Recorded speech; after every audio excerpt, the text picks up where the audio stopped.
Hello. Hey, here we go. Hi, everyone. How are we doing? Welcome to this evening's concert. My name is Dr. Patrick Young. I'm the director of bands and the conductor of the ISU Wind Ensemble. We're performing tonight as part of a larger event that's happening called the Southeastern Idaho Honor Band. You'll see our honor band over here in the corner. Let's give them a round of applause.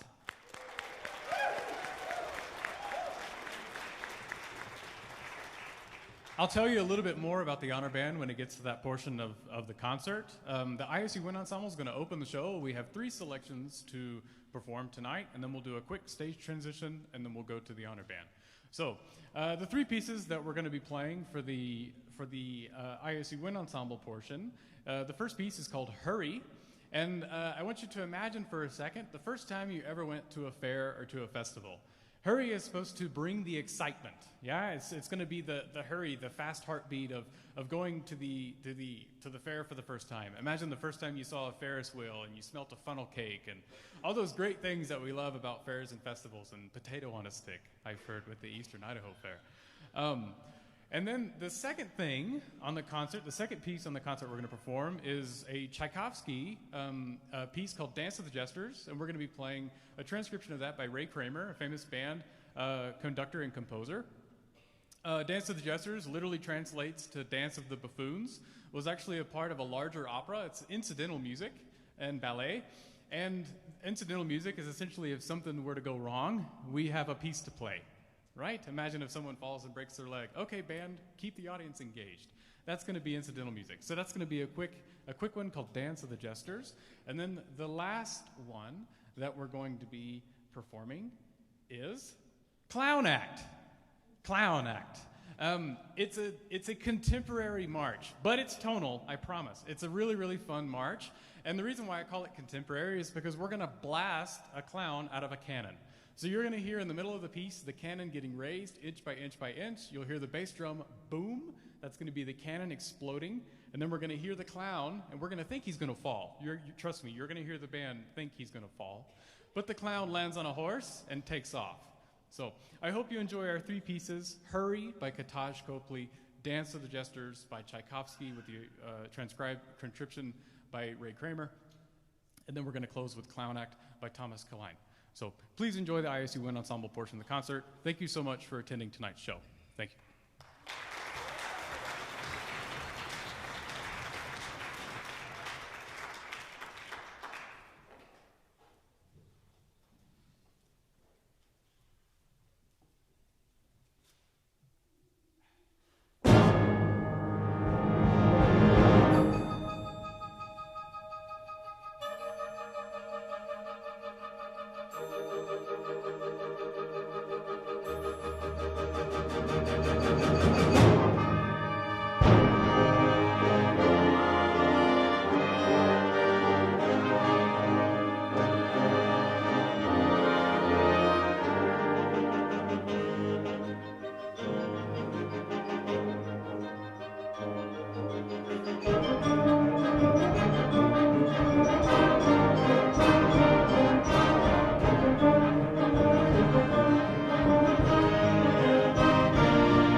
Let's hear it for the wind ensemble one more time.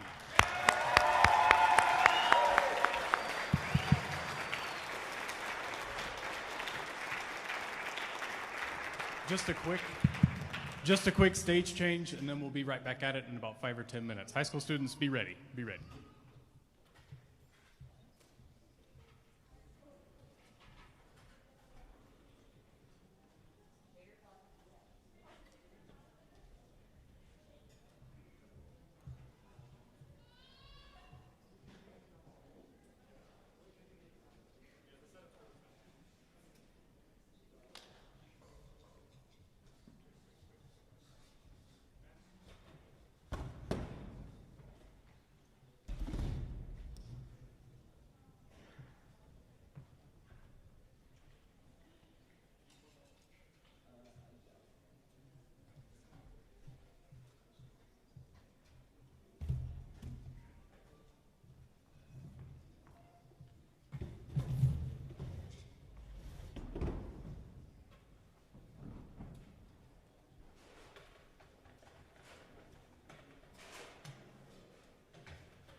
Hello again, it's me. Hi.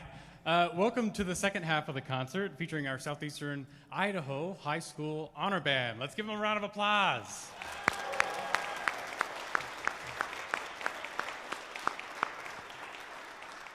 So I wanted to tell you a little bit about the event and what these students have been going through. So this features a multitude of students, I believe from 11 high schools from all around southeastern Idaho. And these students were nominated by their directors and started rehearsing the music last night.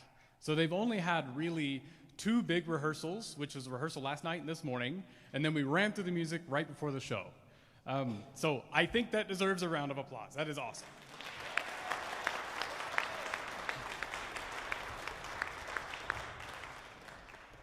And so I want to just go ahead and jump into this amazing program. I'm so ready to perform it, and I've been thrilled to working with these students here. And their band directors have been phenomenal, and it really takes a village to make something like this happen. And so another person I would really like to thank is Dr. Tom Kloss, who's our marching band director and athletic band director here, also music ed coordinator. I'd like to thank him publicly for all the work that he's done. Can we do that, please?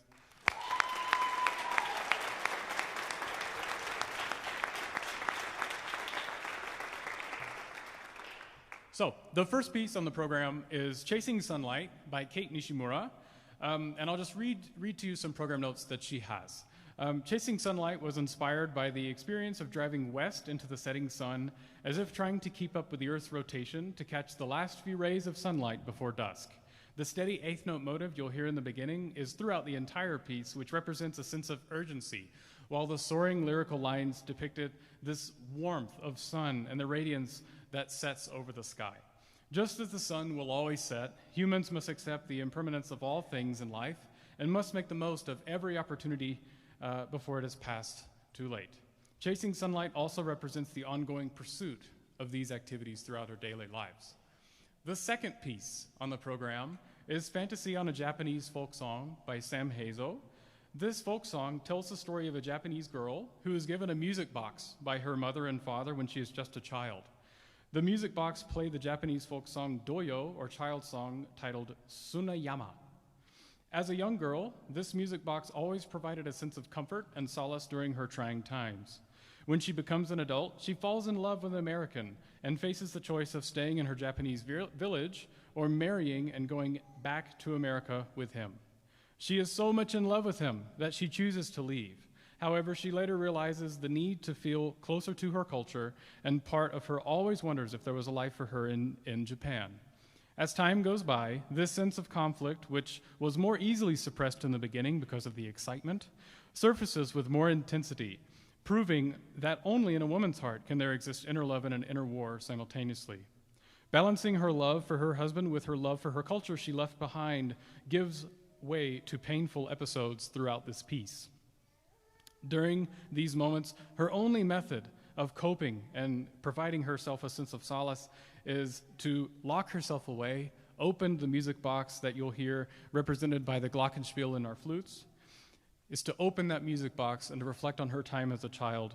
And the last sound at the end that you'll hear is an ocean drum followed by a sense of crying and tears that happen at the end of the piece. So those are the first 2 pieces on our concert. Thank you again for attending the ISU Wind Ensemble show, but also this performance by some awesome students for the Southeastern Idaho Honor Band. Thank you so much.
This band is so awesome for two rehearsals. Yes, it's quite incredible. Give them a round of applause. Yeah, it's great.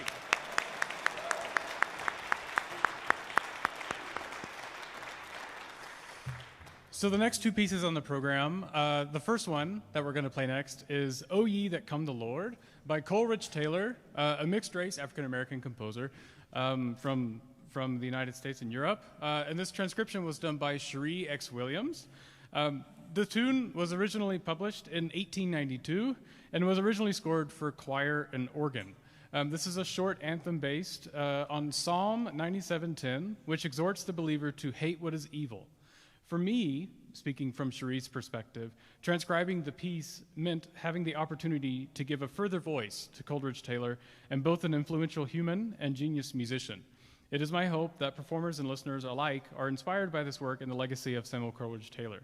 A little bit about Coleridge Taylor. He was an influential composer and conductor in the late 1800s and early 1900s. He actually died very young, in his 30s, and was even appointed to a professorship at the Crystal Palace of Music and conducted all over England. This particular transcription I mentioned earlier was done by Cherie X. Williams, a well-known conductor and a great friend in Georgia. He attended the University of Georgia like me, so go Dogs. Yeah. The fourth tune that we have on the program is Rhythm Stand by Jennifer Higdon.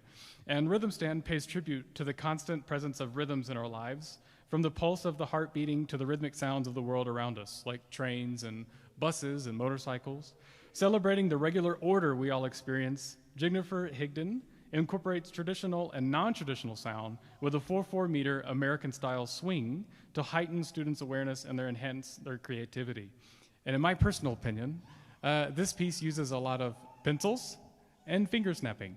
And it's a great way to get students to bring pencils to rehearsal, I think.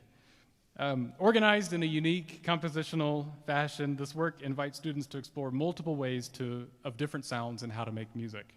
Higdon herself is a notable living composer who composes for nearly every ensemble type, including orchestra. She's a wonderful human being, and we thank her so much for writing great music like this. Please welcome back the Southeastern Idaho Honor Band.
I think I'm embarrassing them, but can you give them a hand clap one more time? This is awesome.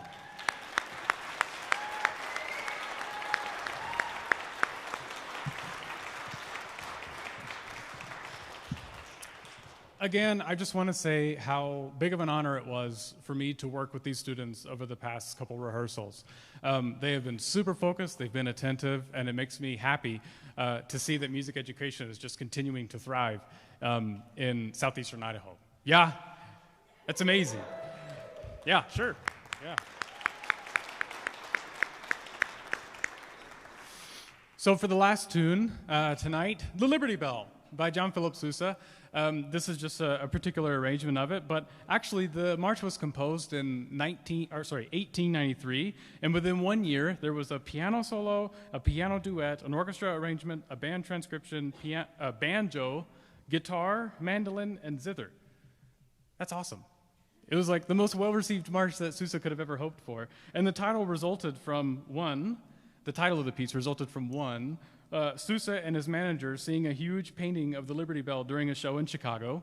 2, probably the most important, a letter from Sousa's wife the next morning telling them how their son had marched in the Philadelphia parade and wanted him to write a march about the Liberty Bell. And 3, Sousa's unashamed patriotism, and he was also known as the Pied Piper of patriotism. And what I thought was really interesting, as his first march published on a royalty basis, this was actually part of a larger opera. And what had actually happened is the opera company only offered $1,000 at the time, and he wanted $1,500. And he said, okay, if you want it for $1,000, I'm going to take this march out of the opera, and it's no longer going to be part of the opera. And so that's essentially how the Liberty Bell became the Liberty Bell.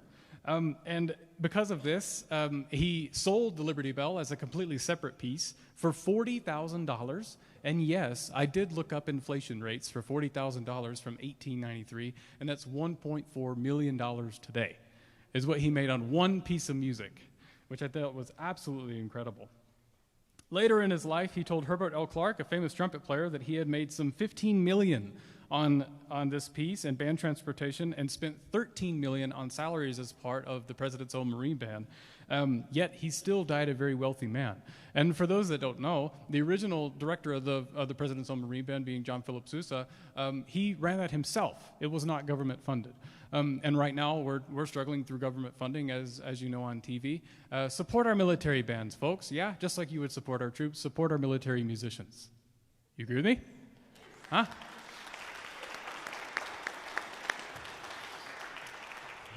So, thanks again for letting me work with your awesome students. Thanks for attending the show tonight. The ISU Wind Ensemble, this amazing band, has been really, really wonderful to work with and to conduct.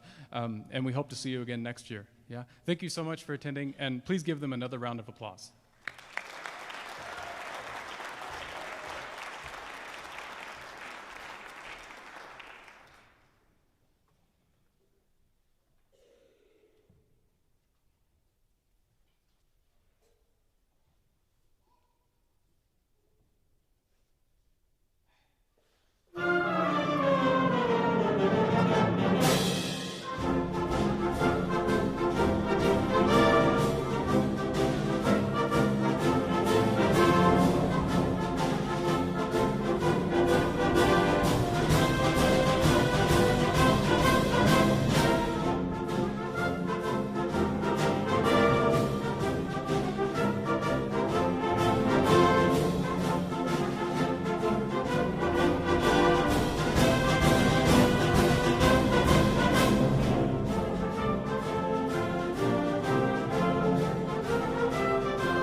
That's all, folks. But before we go, I wanted to also acknowledge one of our piano teachers here at ISU, Mr. Mark Nyworth, who's been playing piano back here. Can we give him a round of applause, please?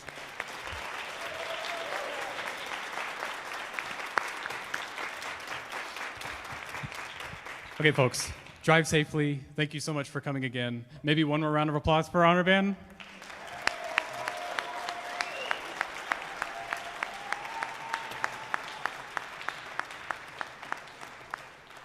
And students, stay put. We're going to do another selfie.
Hi, everyone.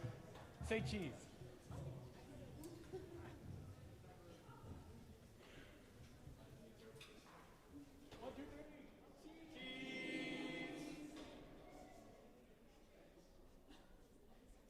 Cheese.